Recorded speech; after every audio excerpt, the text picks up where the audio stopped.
जय भीम। कुछ लोग फट रहे हैं, आप जाती हैं और आपको क्या तकलीफ है बनाने के लिए? सुनिए, मैं उनके विचारों को गलत कह सकती हूँ, लेकिन मैं कहीं क्यों जाती हूँ, आपको इस बात से क्या लेना देना? मैंने तो सीधा उनकी छोड़ी, आप उनसे लेकर के आना इंटरव्यू, आप उनसे लेकर के आना। मैंने बोल दिया कि भारत एक धर्मनिरपेक्ष देश है, और एक बात को 4 बार मत पूछना।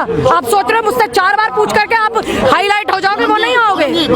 जो लोग भारत को हिंदू राष्ट्र बनाने के का नारा दे रहे हैं, और वो मंत्री भी हैं, और महाराष्ट्र उसके मध्य प्रदेश के जो मुख्यमंत्री बीजेपी के, वो कह रहे हैं हम सारे धर्म ग्रंथों को स्कूलों में पढ़ाएंगे, तो आपको लगता है कि संविधान के साथ खिलवाड़ नहीं तो और ये क्या है? देखिए, मैं उनको बस ये कहूंगी कि एक बार वो संविधान पढ़ें, क्योंकि संविधान में साफ साफ लिखा है कि भारत धर्मनिरपेक्ष देश है। मैं कितनी बार बताऊं, मैं उनसे अनुरोध करती हूं कि वो संविधान पढ़े। अगर संविधान में लिखा है तो वो चीजें जो है हम उसका सम्मान करेंगे, संविधान में नहीं लिखा तो नहीं करें। ये लोग इसलिए करते हैं, लोगों की भावनाओं से ये खिलवाड़ करते हैं। आप समझिए मेरी बात को, ये भावनाओं से खिलवाड़ करके अब ये जो 24 का इलेक्शन आ रहा है ना, ये उसमें लोग फिर क्या सोचते हैं, जो युवा है जो भ्रमित हो जाता है, वो क्या सोचता है, अच्छा लोग हैं हमारे भटक जाते हैं, बहक जाते हैं। आजकल आपको पता ही है कि ये जो नशा है ना धर्म का, ये बड़ा खतरनाक है। तो ये उनको और बहकाने भटकाने और उनकी भावनाएं जो है उनको आहत करने के लिए ये चीजें ऐसा करते हैं, लेकिन मैं सभी को ये बोलूंगी कि जो चीजें हो सकती हैं इस देश में वही होंगी। इस देश में जो देश जब सोचने में लोग आए, अच्छा ये देश कैसे चलेगा, अरे कैसे चलेगा, अब देश आजाद तो हो गया, तो तब जाकर के संविधान का गठन हुआ था, संविधान लागू हुआ था, बाबा साहब ने संविधान बनाया, उसको लागू करा कि ये देश संविधान से चलेगा, तो संविधान से ही चलेगा। क्या दिक्कत क्या है? उनको ये जो लोग कह रहे हैं कि भारत को हिंदू राष्ट्र बनाएंगे, चाहे वो बाबा है चाहे वो नेता है, कोई भी है, इनको संविधान से दिक्कत क्या है? और हिंदू राष्ट्र, क्योंकि जो गरीब, भारत को हिंदू राष्ट्र क्यों बनाना? देखिए, जो गरीब व्यक्ति है ना, वो संविधान का सहारा लेकर के अपनी आवाज उठा सकता है, मजबूत बन सकता है, और जो शिक्षित व्यक्ति है वो संविधान का सदुपयोग करके इनको मुंह तोड़ करके जवाब दे सकता है। इनको इसी बात से तकलीफ है कि अगर ये संविधान को पढ़ लेगा और ये शिक्षित हो जाएगा तो ये जो है नेताओं के हलक में से जुबान खींचने की ताकत रख लेगा, इसलिए इनको तकलीफ है। आप एक दल से संबंध भी रखती है, राजनीतिक दल से संबंध रखती है। वर्तमान समय में जो भारत जोड़ो यात्रा राहुल गांधी जी की देश भर में चल रही, जो समापन की तरफ है, आपको आज समापन है उसका, आपको लगता है कि उससे कुछ जो उनकी छवि है वो सुधरेगी, या कुछ आपका जो राजनीतिक दल है उसमें कुछ मजबूती आएगी? देखिए, जो राजनीतिक दल के लिए मैं, आप ये सवाल मुझसे कर रहे हैं, तो ये जो यात्रा थी, ये यात्रा थी महंगाई के खिलाफ, बेरोजगारी के खिलाफ, और ये थी शिक्षा को आगे बढ़ाने के लिए। बेटियों के बिल्किस बानो जैसी बेटी का बलात्कार हो जाता है, उन लोगों को रिहा कर दिया जाता है, तो कहाँ है संविधान? ठीक, कहाँ है? हाथरस कांड हो जाता है तो, और उसको रात के अंधेरे में 2 बजे जला दिया तो कहाँ है संविधान? ये लड़ाई संविधान बचाने की भी थी, भारत जोड़ो यात्रा संविधान बचाने की भी थी, शायद आपको जानकारी भी होगी। तो ये जो छवि की आप बात कर रहे हैं, सत्य सिर्फ थोड़ा परेशान होता है, मचलता है, पराजित कभी नहीं होता।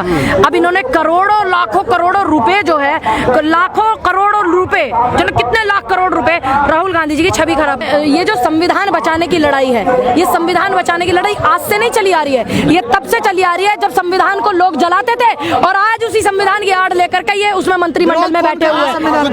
देश को संविधान जरूरी है या धर्मशास्त्र जरूरी है? देखिए, अपने अपने धर्मों को मानने का अधिकार सबको है, लेकिन देश को चलाने के लिए सभी को पता है संविधान एक 25 सभी को पता है राज्य का मुखिया कह रहा है। अगर सनातन धर्म को मानने वाले 80 करोड़ लोग हैं, 90 करोड़ लोग हैं, 70 करोड़, सुन लीजिए, 70 करोड़ लोग हैं, जैसे आपको आती है गिनती, कितने लोग बुद्धिस्टों को मानते हैं, सुन लीजिए, जैसे अब आपको आपके पास गिनती कहाँ से आई? तो मैं एक आपको एग्जांपल देती हूँ, जो लोग मानने वाले लोग हैं ना, तो हम ये कह सकते कि भाई आप मत मानिए, ठीक ना, हम किसी को ये कह सकते आप मान लीजिए जबरदस्ती। सभी को अपने अपने धर्मों को मानने का अधिकार है। सभी से मैं अनुरोध करती हूँ कि जैसे आप चाहते हैं कि आपकी रिस्पेक्ट सब करें और आपके धर्म की करें, तो वैसे ही मैं चाहती हूँ कि आप सभी धर्मों की रिस्पेक्ट करें, तभी आपको सामने वाला रिस्पेक्ट। सभी धर्मों की रिस्पेक्ट कहाँ हो रही है? हम तो करते हैं। डॉक्टर अम्बेडकर की मूर्ति टूट जाती है। देखिए, मैंने सुनिए,